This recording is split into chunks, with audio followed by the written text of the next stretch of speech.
In today's world, people feel lost in a sea of ideas. Which ones should we accept? Stay tuned because you're listening to Veracity Hill, striving for truth on faith, politics, and society. Here is your host, Kurt Jarris.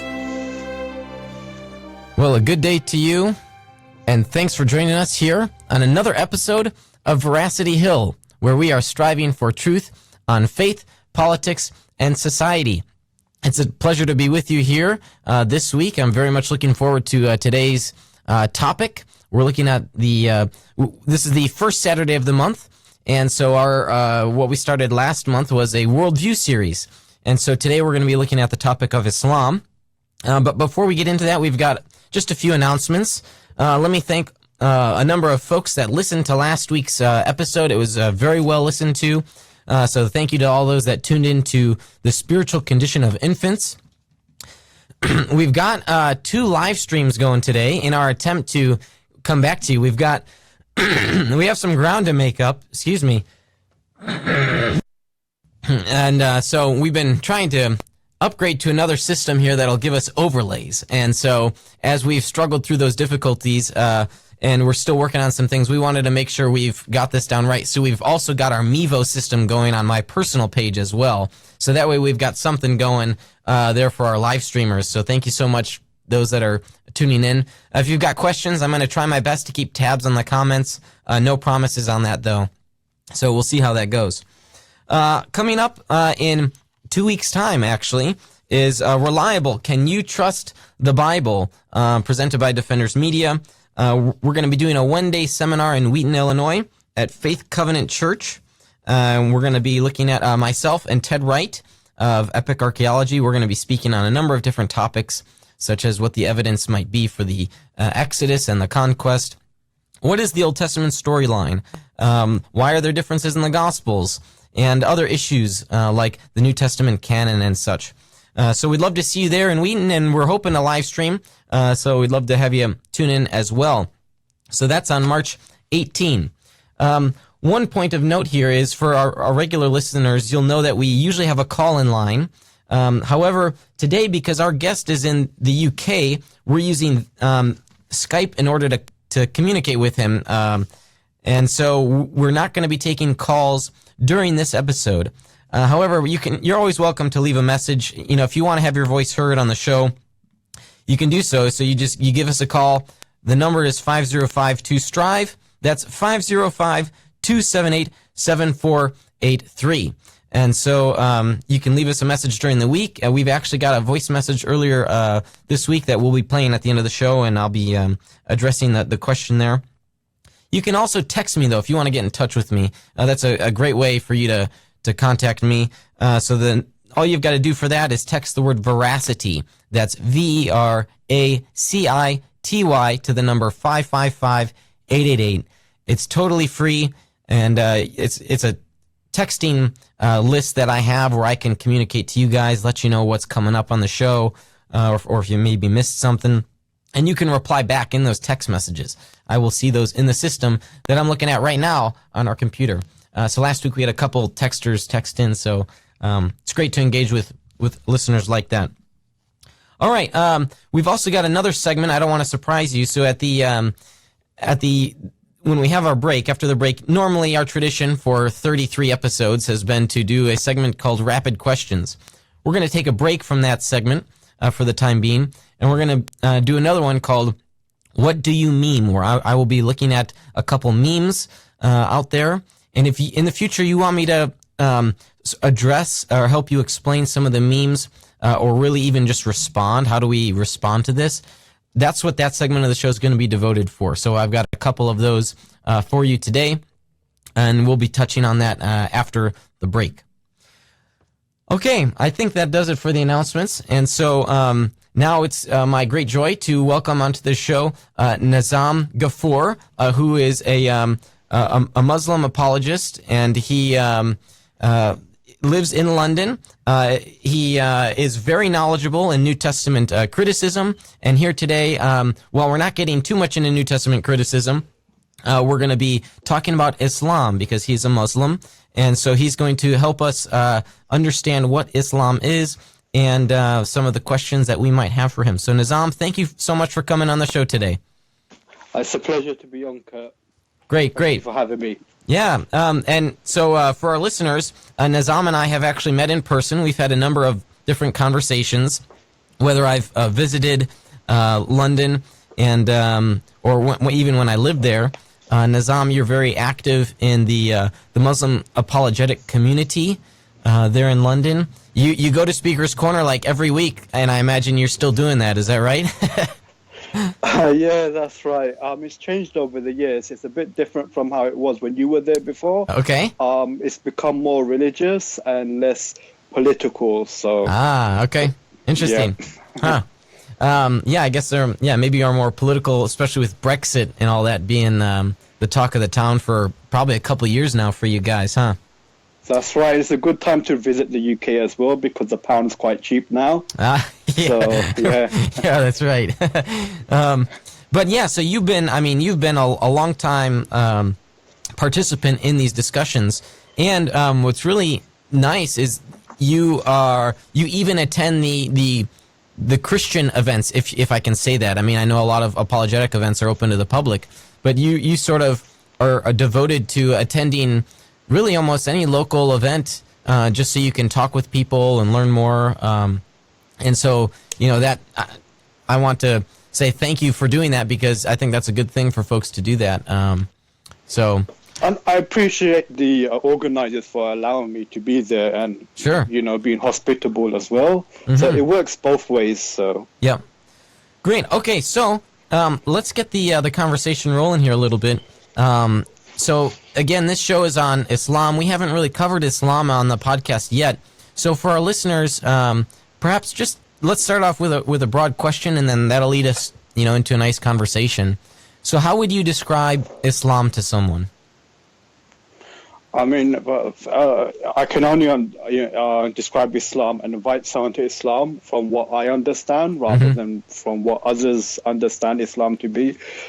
So for me, Islam is basically a combination of the teachings of all the great prophets and faiths of the world, and that Islam is commonly understood to be begin with the life of the Prophet Muhammad, who was born in the 6th century, but he began his mission in the 7th century.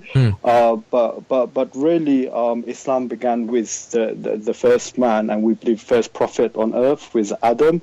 And basically, it's submitting or surrendering yourself to the will of God, and being in relationship with the one true God, and Mm-hmm. not associating partners or others or equal to God, or making others higher than God. Gotcha. Okay, so when it's about submitting oneself to God, what does that exactly look like? So submission to God would be keeping His commandments, as well as worshiping God alone, and not making any graven image of God, or taking other lords besides God. Really, the Islamic ethos or teaching is nothing new. The Quran refers to itself as a reminder, so it is there as a confirmation what was already known or taught by previous prophets and messengers that were sent by God. And really, the message of the Quran is to remind people about the previous messages that God communicated via the vessels of prophets and messengers over time. Okay, and so for a lot of people, Islam in terms of has this emphasis of Muhammad being the last prophet. Is that right? And so there is one of the cardinal beliefs, in Islam. I mean, that's if someone believes there's another prophet after Muhammad, then that would just take them automatically outside the fold of Islam. Sure. Okay, and so for Muslims, a lot of, in terms of how it connects maybe a little bit to Christianity, there is a correlation. So for you guys, some of the other prophets were, say, Adam, Moses, even Jesus was a prophet, right? So tell me a little bit more about that. Sure. I mean, concept of prophethood in Islam is more than just prophesizing, but a prophet is someone who comes to confirm the previous law that was revealed by God. But in addition to prophets, there's also prophets that are given scripture as well. So those are also known as messengers. So every messenger is a prophet, but not necessarily every prophet is a messenger. So a messenger, in addition to confirming what was previously revealed, also comes with some new law. So it wouldn't be any new theology or new concept in God, but it will be new kind of ritual law. So maybe making something lawful what was previously prohibited, or vice versa. Okay. Yep. Interesting. All right. So, what are some of the core beliefs? And these are typically called the pillars of Islam, and there are 5 of them, right? So, what are those core beliefs in Islam? Sure. So most commonly there's the 5 pillars of Islam, and the first foremost being the credo of Islam, which is to testify that there is no God except the one true God, and that Muhammad is the messenger of God. But within that credo formula, there's more branches of belief, such as belief in the afterlife, belief in God's scripture, which would include not only the Quran, but also the Gospel of Jesus, in the Torah of Moses and the Psalms of David. Also to believe in all of God's prophets and messengers, which would also include Jesus, Moses, Abraham, David, as well as belief in the angels. And after that, it's usually it's established in the daily prayers, and God mentions that in the Quran, that the purpose of establishing the prayer is to remember God in our daily lives, as well as giving charity to the poor, which would not go to the mosque, but it would go towards like the helping the widows and the orphans and the travelers and the needy, and this would be 2.5% of someone's capital, and this would be someone who can afford it. But so it wouldn't be for people that are on the poverty line. Those people will be the recipients of receiving the zakat, as it's known. And then there's making the pilgrimage once in a lifetime for those I forward to, and fasting in the month for us. And the purpose of fasting is so that we may learn God consciousness. Nazam, you're breaking up a little bit there, so hopefully we can keep a good connection here. Sure. Okay. Sure. Okay. So, do you want me to speak up a bit more? Or? Yeah, that might be, the connection seems good now. Perhaps could you repeat a couple of those last 2 points? Okay. Sure. The fasting in the month of Ramadan. It is mentioned in the Quran that fasting was also prescribed in the previous nations, so that you may learn God consciousness or piety, as well as making the pilgrimage for those that are physically able to and can afford it. And this applies to both men and women. Okay. All right. So I know for me as an American, there's a lot in the news, and people might have a certain agenda in terms of how they want Islam to be perceived. And so one of the... Sure, and vice versa as well. Yeah, no, of course, yeah. Sure. So at least for, my audience is chiefly American here, although we do get listeners from all over. Yep. I'm sure something that, some people might be interested to learn is, what is your perspective on the word jihad, and what does that mean? Because for a lot of Americans, that word is associated with terrorism. And so perhaps you can help maybe clear up some misconceptions about that.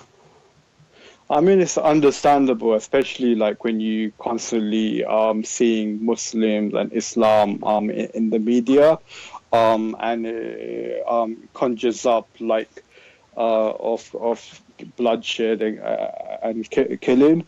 But the word jihad, the linguistic meaning, has no association with violence or killing. The linguistic meaning of the word jihad just simply means to strive or to struggle.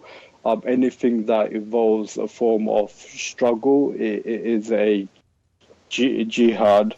But so that could also be fighting for the weak and the oppressed, to defending your life. But it could also be like just simply getting out of bed in the morning, or even just appearing on this talk show, for example, is a form of jihad for myself. But the Muslims were a religious persecuted community in Mecca, in the hometown of the Prophet Muhammad. And so eventually they migrated from the place of violence.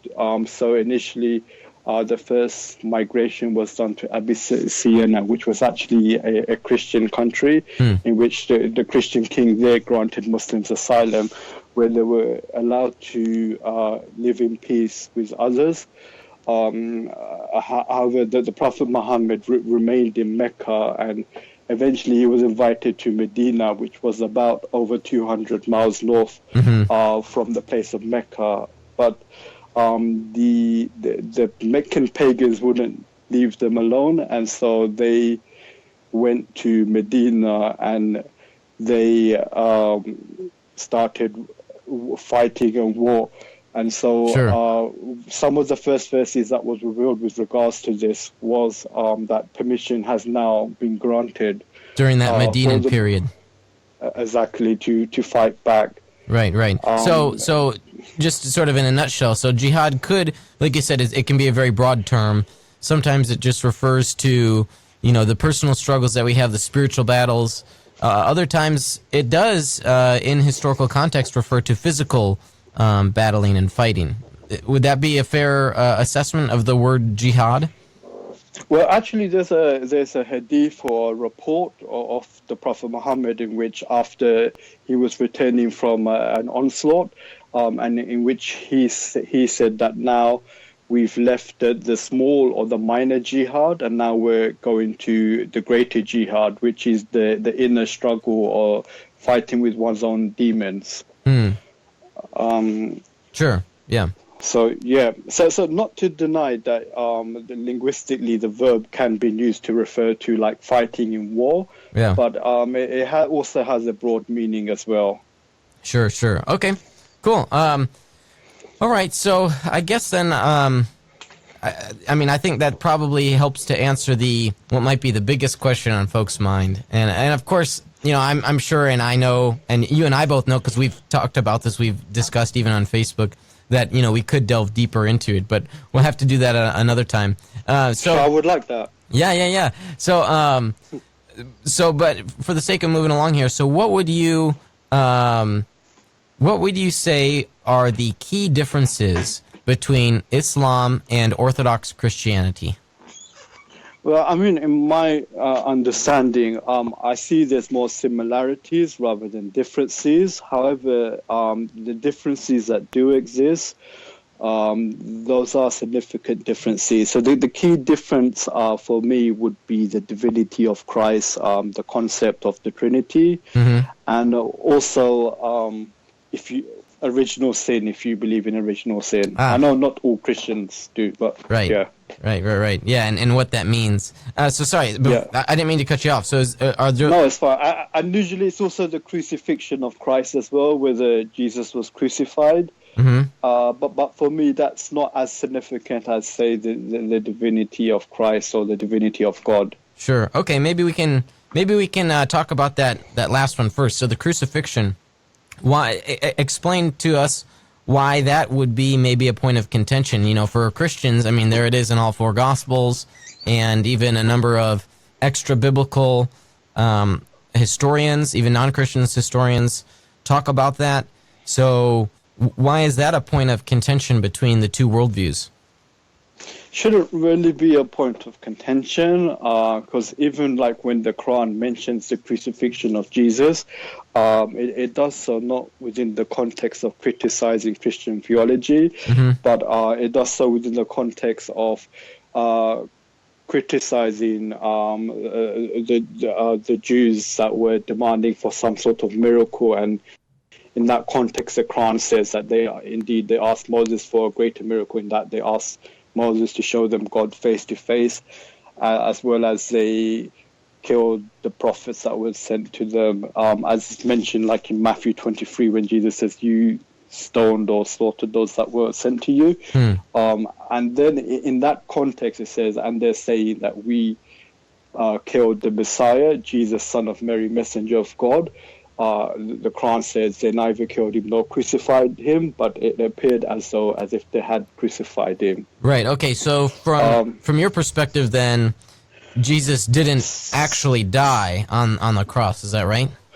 So the Quran doesn't go into the manner in which Jesus didn't die or wasn't killed. So there've been a number of different interpretations with regards to how Jesus survived crucifixion. So the popular one that exists amongst Muslims today is that Jesus wasn't even placed on the cross, but instead he was substituted and someone else in his place. And even then, there's been difference of views as to who the substitution was.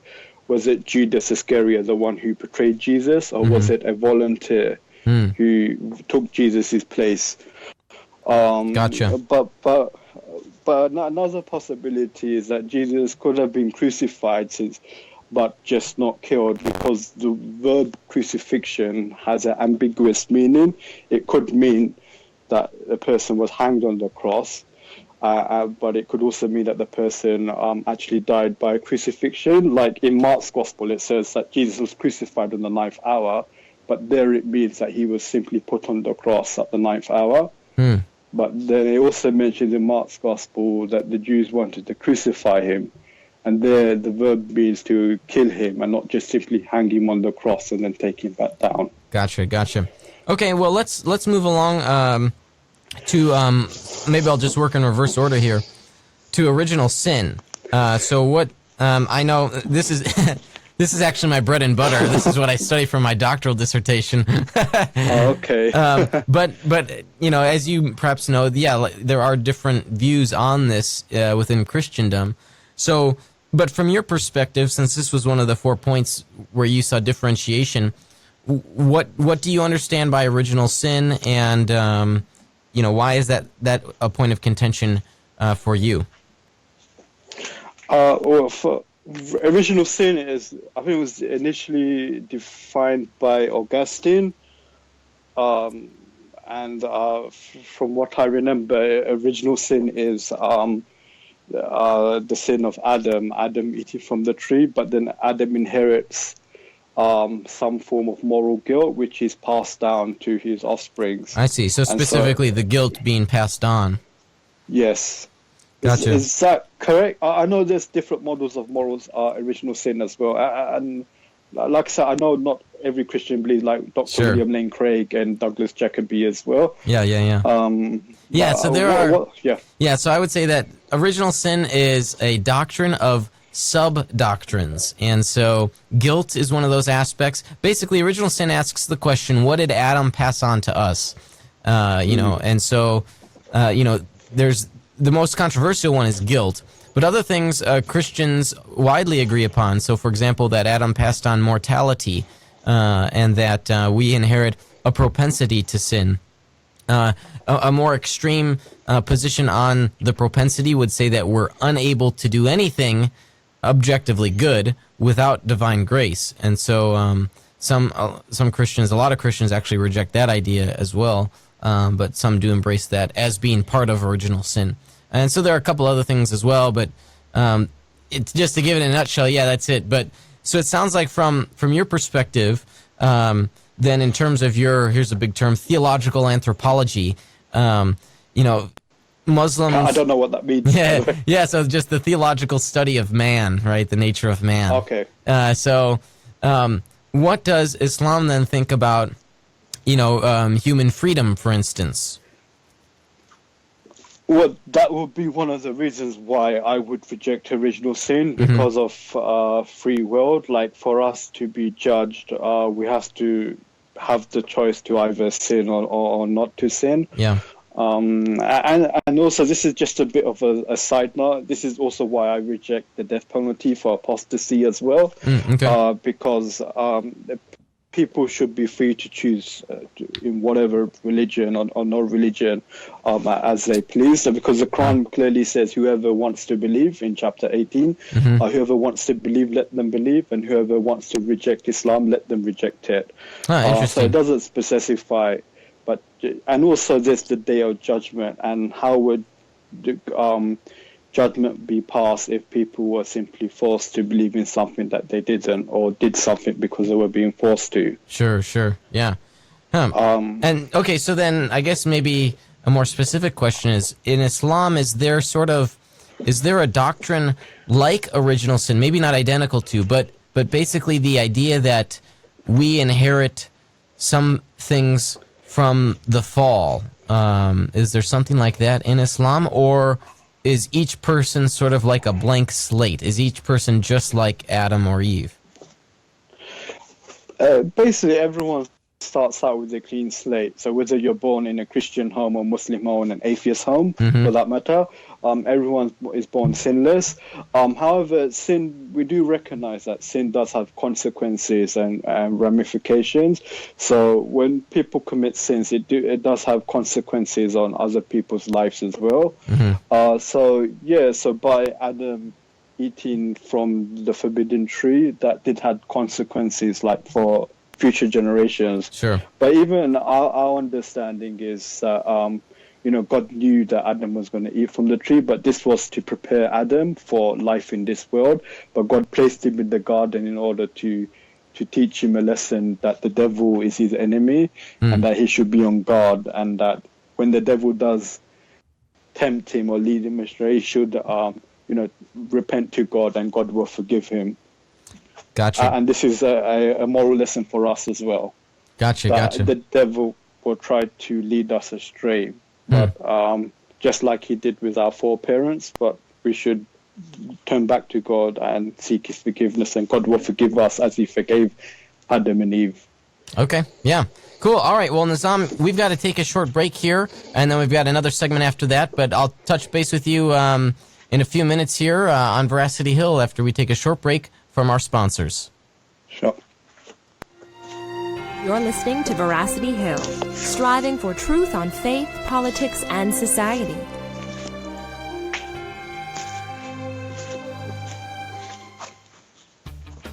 Are you tired of wasting your time and money on ads that just aren't producing?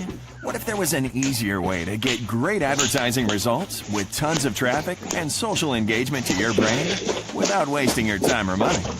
Well, there is an easier way, and it's called trafficbuffet.com. A new and easy way to generate the traffic you need through our global network of publishers, all with one click.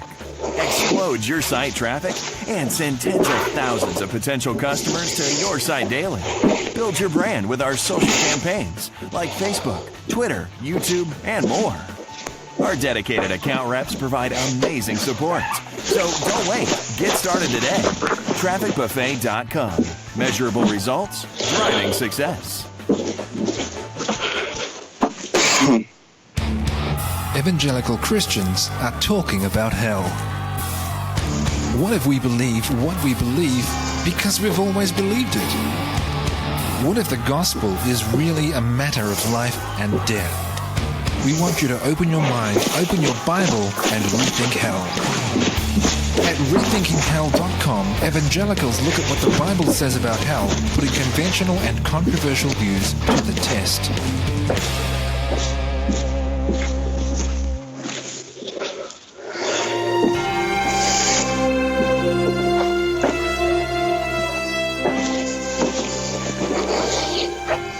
All right.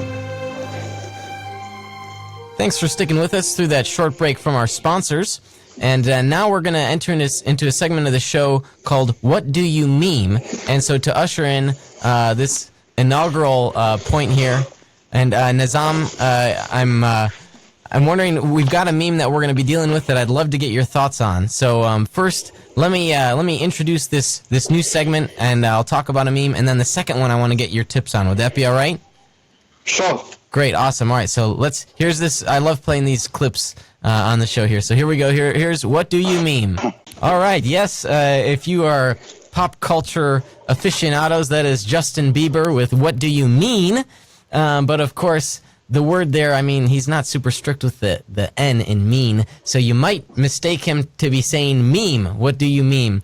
At any rate, so we're going to be covering memes here in this segment. The first one I want to go over, and we're going to see if Chris can get the post here up on the live stream, comes from Facebook, from a Facebook page called Unvirtuous Abby. And Unvirtuous Abby is a Facebook page with like over 100,000 likes. And they've shared this meme here, and I'll read it for you. And it's sort of tongue-in-cheek. It's a parody off of Matthew 25. For I was hungry, and you said, drug test those who would ask for food. I was thirsty, and you said, oil for us is more important than water for them. Build the pipeline. I was a stranger, and you said, he could be a terrorist. Don't let him in. I was sick, and you said, take her away, take her health insurance. I was in prison, and you said, those people disgust me. We should bring back the death penalty. Truly, I tell you, whatever you did to one of the least of these, you did to me. So here, this is a parody off of Jesus' teaching. And what I want to respond to is this. Most of these posts are political statements. They are an attempt to implement or support a political philosophy. Drug testing for those going on welfare, right? Oil is about profiteering. Taking a health insurance. I mean, we need to draw a fine distinction between government policy and personal piety. And Jesus' teachings are about personal piety. So when you read these verses in context, remember that Jesus is not saying the government must do these things, but we as individuals must do these things and help people out. That doesn't necessarily mean we collectively should do these things. At any rate, so that's all I want to have to say on that meme. And for those of you not watching on the live stream, if you're catching this on download, we're going to throw this image up at the website as well for the post for this, so you can address that as well. So then next, now Nazam, I want you to listen in on this one because a listener named Matt submitted this meme, and I think you'll have some comments about this. So this next meme. It's a picture of a Muslim woman in a hijab, and it looks like, she says here, in my country, I am forced to keep my mouth shut. Here, I think this is the implied meaning here, America, I'm free to talk trash about this country in hopes it changes into a country where I'm forced to keep my mouth shut. So the implication being here is that she likes Sharia law, but that she's able to talk freely. So, of course, this was not a Muslim that made this meme, of course. And so, my own thoughts are that that we need, first of all, I think we should be careful in the memes that we're making. And so sometimes memes are, they can be provocative and even insulting. So we need to be careful in how we do these things. Nazam, what would be your thoughts about this, a meme like this, where they are portraying a Muslim who supports Sharia law, sort of, I guess, in a very strict sense, you might think a Middle Eastern country, where this woman has rights in America or even in the UK, but not necessarily those same rights in those Middle Eastern countries. What are your thoughts on that? Well, I think it's even a stereotype of the Middle East, because in the Middle East you do have Muslim women politicians, even Muslim judges. Even America still hasn't had yet its first female president, whereas in the Muslim countries we've had that, like in Pakistan, also in Indonesia, and also Bangladesh as well. But also there's nothing in Islam that says a woman is not permitted to speak. Women did speak during the time of the Prophet Muhammad. Women did speak during the Khulafa Rashidin, or during the period of the companions of Muhammad. They even stood up and criticized and complained. There was even a woman that was in charge of the treasury, if I'm not mistaken, either during the time of Muhammad or during one of the times of the Khulafa Rashidin. There is something in the New Testament, in Corinthians chapter 14, that speaks about Paul saying, I do not permit women to speak in churches. And he says this because this is the teaching of the law.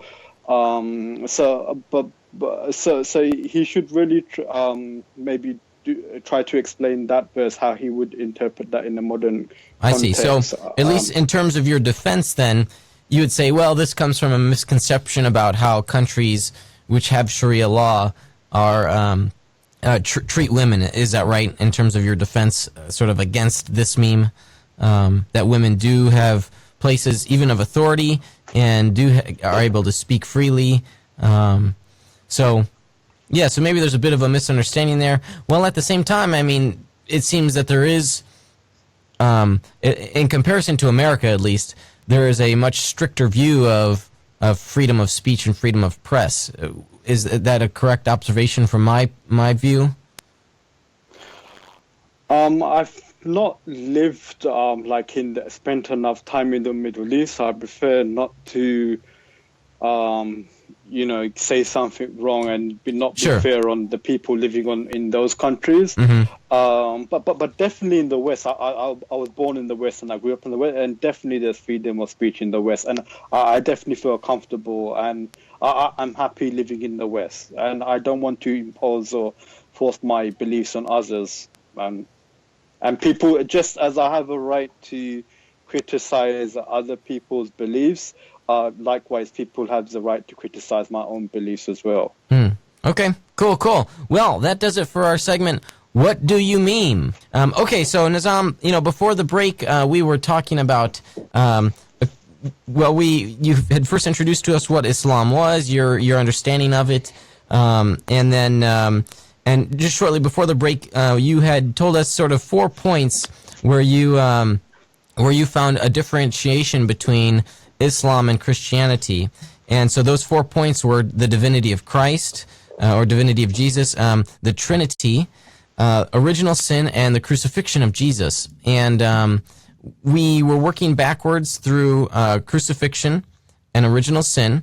And so now I got some questions about the Trinity, if I may. So how do you understand what the Trinity is, and what are your concerns against that concept? The Trinity, as I understand it, is three persons that are divine and co-equal to one another: the Father, the Son, and the Holy Spirit. Each person has its own independent will, but they're all co-equal and share the same substance. But it's not three gods, but one God, according to the teaching. Sure. My issue is that it's not taught neither in the Old Testament. It's not clearly defined, nor is it taught in the New Testament, nor is it taught in the Quran. Jesus, when he was asked about the greatest commandment, Jesus' usually habit was saying, "It was said in the ancient that such and such, but now I say unto you." But in the case of when he was asked about what was the first commandment, he just simply repeated word for word what Moses said: "O Israel, the Lord our God, the Lord is one." Okay, so for you just don't see enough evidence for the concept of the Trinity in the Bible, and correct me if I'm mistaken. Someone like yourself might also say that, well, if there does appear to be something like that, maybe the text was corrupted, or it was written by heretical Christians, right?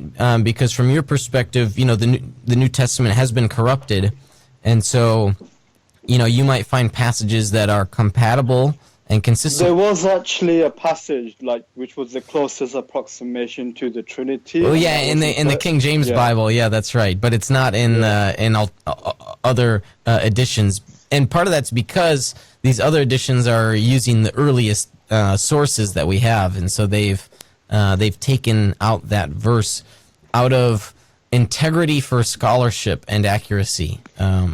But yes, no, you are right. Is that in 1 John that passage? Chapter 5, verse 7. Yeah. So, but even if there are other things, someone like yourself, I think and I know we've had these conversations, especially with Paul. I know. So from the Muslim perspective, more so with Paul than me.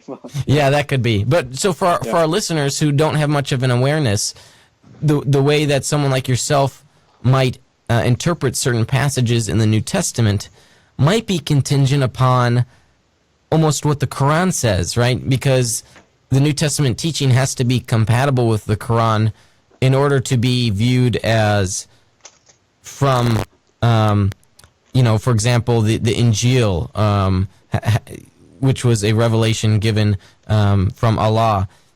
So how is it, am I mistaken in my observation that for you, some things in the New Testament are good and accurate, but other things are not?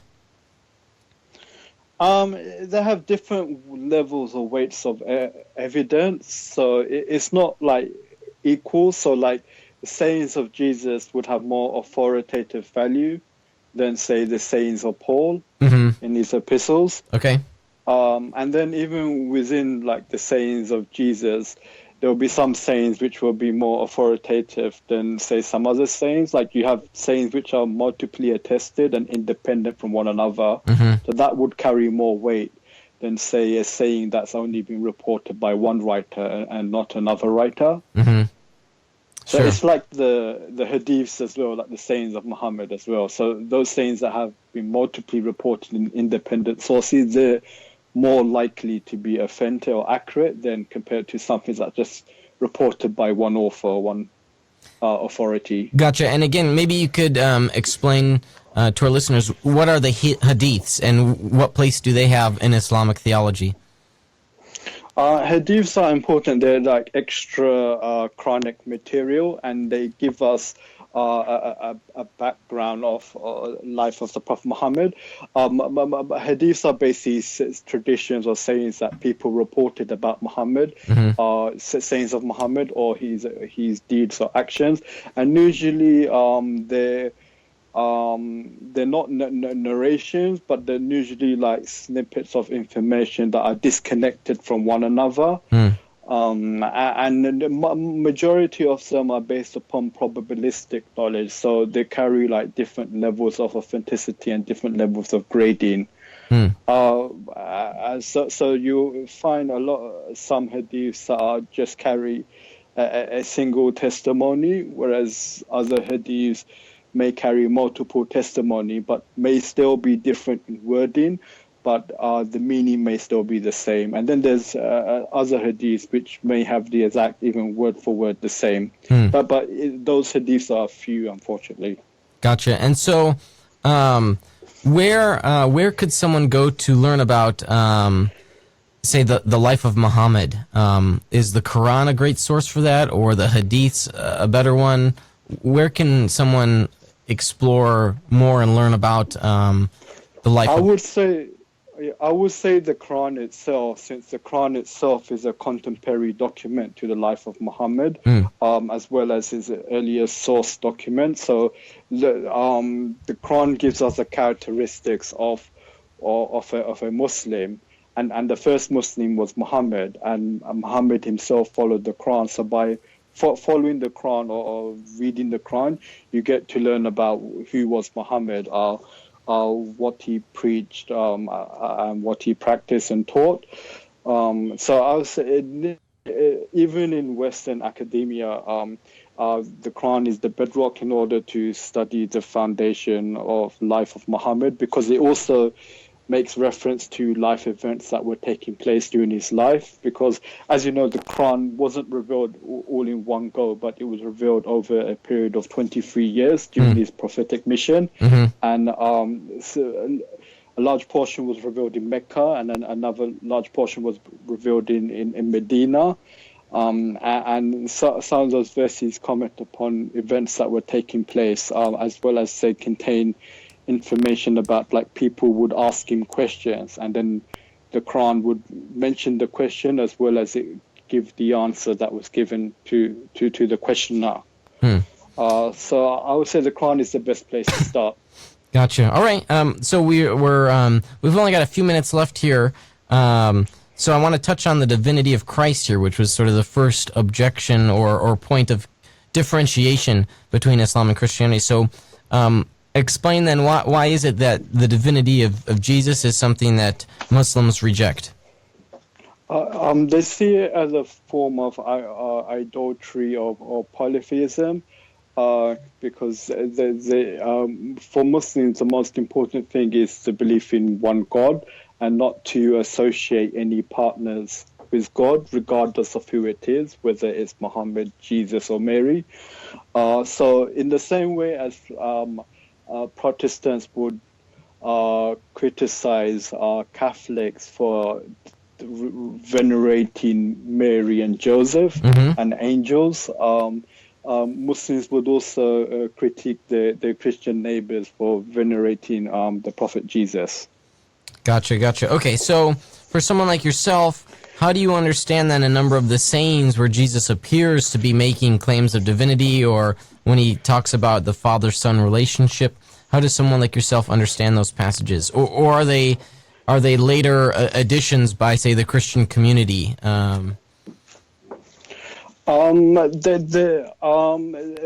Both basically. Most of the contention, between whenever a Muslim wants to prove the messengership of Jesus, they may quote something from the Gospel of Mark, like something that Jesus didn't know or something that Jesus was limited, but at the same time Jesus affirming belief in one God, such as Mark chapter 10 when Jesus says, "Why do you call me good? No one is good but God alone."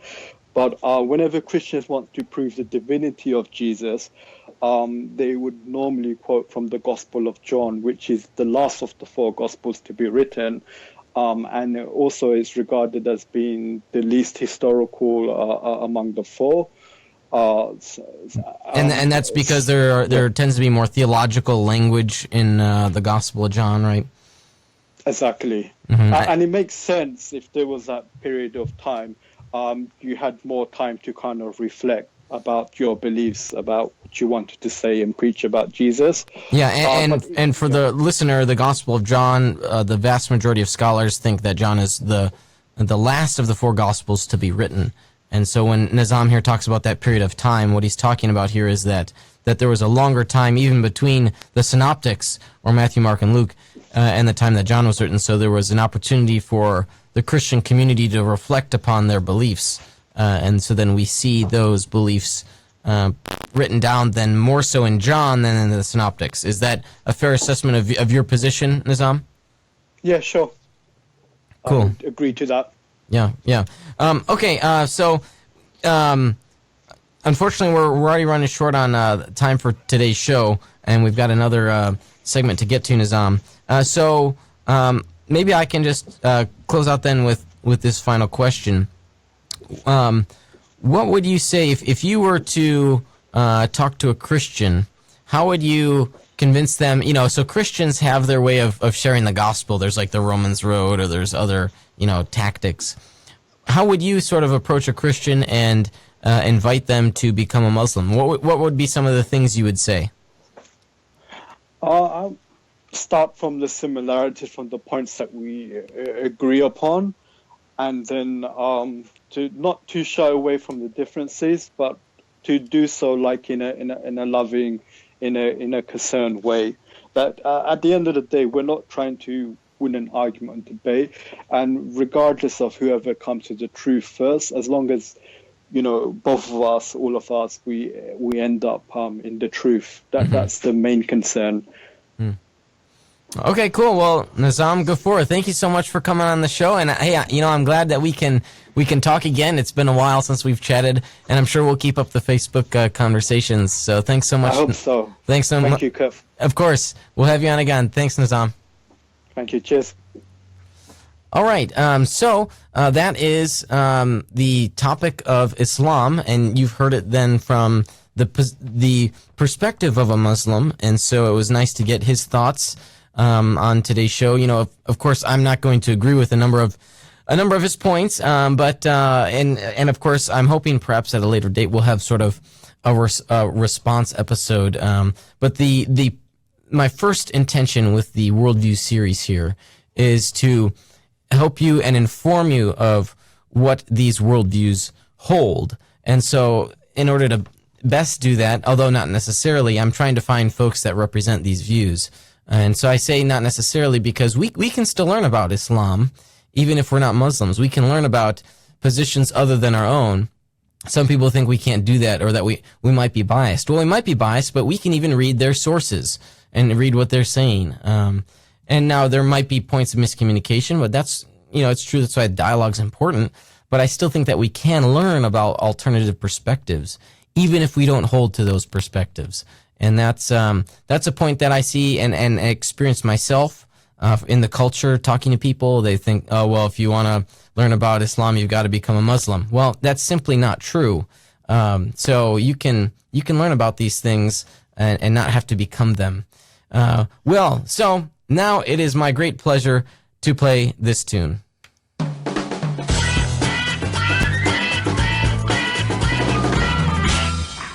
That's right. We've got someone who has sent us a voice message this week. So we were opening up the mailbag, and we're going to play this minute-long clip. It's a question, and then the gentleman clarifies sort of what he means by the question. So take a listen here. All right. So here's the question that's been brought to some of me and my brothers. It was brought to a good friend of mine. It's a loaded question. It doesn't come with an easy answer. And I'm going to basically pose the question in two forms, give one of the answers that some of my brothers have come up with, and then state maybe some of the requirements that are needed to answer the question properly. The question is simply this: can a man go a single day without sinning? The question could be rephrased: could a man go a single second without sinning? Some of our brothers, as pondering this question, have come to one possible answer: only by the grace of God. I would say that it definitely requires a few definitions of terms as far as sin, and both willful sin and if sin of ignorance. It requires understanding of sin and time. It's been stated state of being is a possible way of looking at it. A lot of definitions are required to answer this question. So that's the question. Thank you. God bless. Thank you, caller, for that question and that leaving that message for us. You're certainly right that there are a lot of nuances and definitions that need to be addressed here. So broadly speaking, could someone go a day without sinning, or rather, could someone even go a single second without sinning? Now, Christians have had a couple different ways of answering this question. So let me just basically explain two positions. One camp basically holds that a sin is a transgression of the law, and not necessarily the Mosaic law, but God's law, God's holy law. So could someone go a single day, or rather, could someone go a single second without sinning? This first camp would say yes, that they could. They could go without sinning. Now, there's another camp, especially in Reformed theology, sort of the Augustinian background, that would say that sin is not merely a transgression of the law. It is, but it's more than that. It's a state of being. And so, for Augustine, infants are born into a state of sin. They're really conceived in a state of sin. They are sinful in the womb. And so, it's a status. So this camp would say, no, you couldn't go a single day or a single second without sinning. Now, to this second camp, let me say this. I think if the second camp is to be consistent with other branches of theology, such as sanctification, such as baptism, and what effects there might be for that, especially for Augustine,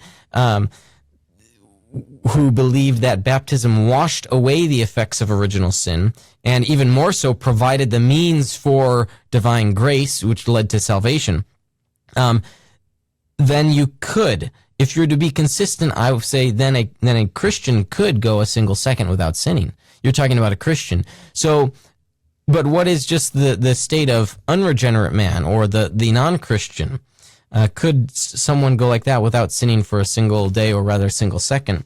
I think that they could. So I'm more apt to hold the transgression as an action, that sin is a transgression, sin is an action against God, more so than a state of being. Now, I think we're in a fallen state, but I don't think that's necessarily a state of guilt in front of God's eyes.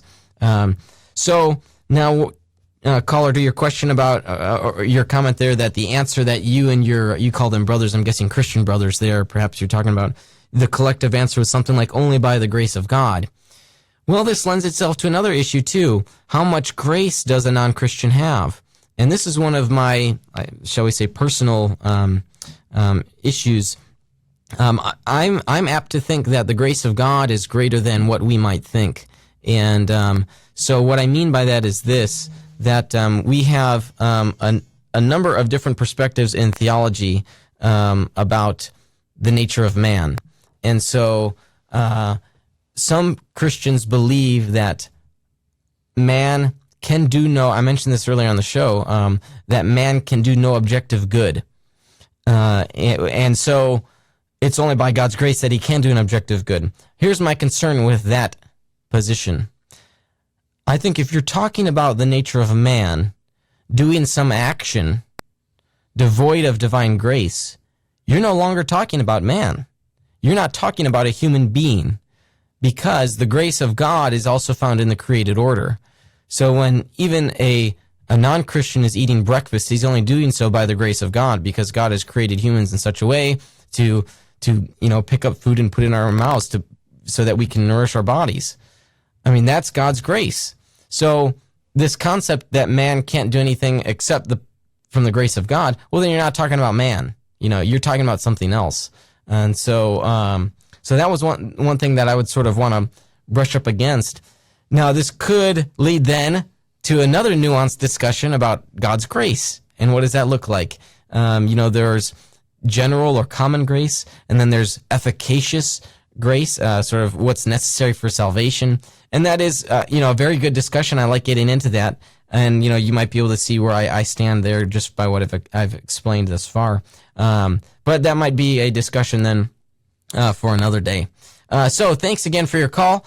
If you're listening to this either live or on the download, you can call anytime during the week. And most weeks during the show as well. So if you've got a question for me, I'd love to get your calls. You can call. The number is 505-2STRIVE. That's 505-278-7483. Well, I hope you've enjoyed today's episode, continuing on with our Worldview series on Islam. The next couple weeks, we're going to be dealing with Lent. What is the Christian concept of Lent? What is that about? We're going to be talking about that next week. And we've got coming up some episodes on, there's an episode on sort of nationalism. Is being a nationalist idolatrous? So we're going to be talking to a pastor about that, Keith Giles. And so we've got some interesting topics coming up. If you have something that's on your mind and you want us to talk about, or you have a specific guest you'd like to appear on the show, please send me a message, write a comment to me. I'm happy to take your considerations and would love your valued input. All right, that does it for the show today. I'm grateful for the continued support of our patrons and the partnerships that we have with our sponsors: Defenders Media, Consult Kevin, The Sky Floor, Rethinking Hell, the Illinois Family Institute, Evolution 2.0, and Traffic Buffet. Thank you to the tech team today. Chris, I appreciate the work that you're doing running the board, and we're still continually working on the live stream, and so we seem to be making progress each week, so thanks for your efforts on that. Thank you to our guest today, Nazam Guffoor. I appreciated having your thoughts on and your perspective on Islam. And thank you for listening in and for striving for truth on faith, politics, and society. You've been listening to Veracity Hill, striving for truth on faith, politics, and society. This is a listener-supported program. For more resources, including past shows, visit veracityhill.com.